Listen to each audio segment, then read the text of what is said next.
Peter Drucker, the famous management consultant, once wrote, "Meetings are a symptom of bad organization. The fewer meetings, the better." It's fair to say that Drucker was not the only person who disliked meetings. In fact, it would be hard to find someone who woke up in the morning and thought, "Hey, you know what I'd like to do today? Have a lot of meetings." But even though few people seem to enjoy them, meetings have become a fundamental aspect of the modern workplace.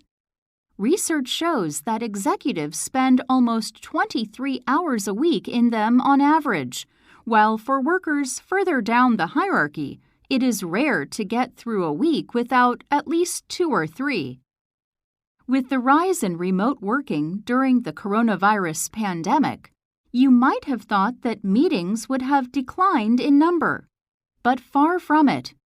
Analysis by Harvard Business School showed that although meetings were on average 12% shorter than before the pandemic, people were attending 13% more of them. Formal Zoom sessions seem to have replaced casual chats at the desk. So why do we have so many?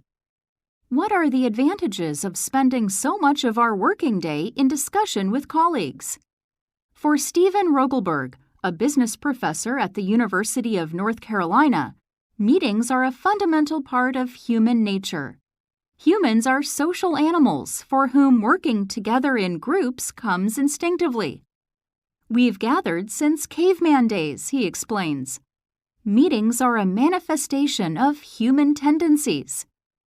By discussing problems together, we can reach creative solutions that might be out of reach to individuals working alone. For members of a team working on a project, meetings can be a way to share information, brainstorm ideas, clarify goals, and ensure everyone is moving in the same direction. They also provide accountability. It is harder to avoid completing tasks or taking responsibility if you know you have to provide a regular, face-to-face update on your progress. Meetings do, however, come with significant downsides. The largest of these is time.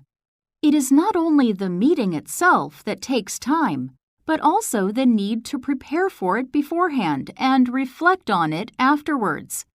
There is a cost on the physical and mental energy of participants, which can have a negative effect on their productivity.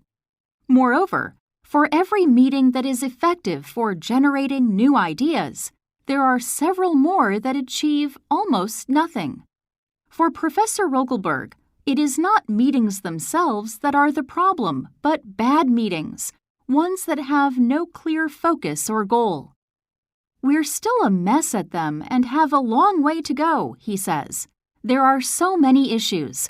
A lack of meaningful training, a lack of feedback on how well they're run, and not enough facilitation from leaders to ensure everyone is contributing. A survey conducted by the consulting firm Korn Ferry reported that 34% of employees feel they waste up to 5 hours per week on pointless gatherings. So, what would happen if we decided to just not have meetings at all? Would that improve the productivity of a firm? Perhaps unsurprisingly, there are companies that have banned meetings altogether, believing them to be a waste of their employees' time. Digital publisher The Soul Publishing is one of them. A global company with over 2,000 employees, it produces content for YouTube, TikTok, and other social media sites, creating more than 1,500 videos each month. Its workers, 80% of whom work remotely, are banned from holding meetings, either in person or online. If they want to speak to a manager, they must book a one-on-one call with at least 24 hours' notice under exceptional circumstances only. It has to be a very specific goal, not a general brainstorm you can do with other tools, explains content creator Victor Potrel. These other tools include messaging services like Slack, but not old-fashioned email. Emails, too, are banned within the company. For Victor Potrel, the absence of meetings has been beneficial, allowing him to concentrate on the creative work where he can most add value to the firm. Socially, he doesn't miss the opportunity to chat with colleagues. He can share his interests via Slack or meet outside of work. But a no-meetings policy doesn't work everywhere. Companies like the Soul Publishing were set up with the rule already established. It is much harder to ban meetings in an environment where they are the norm.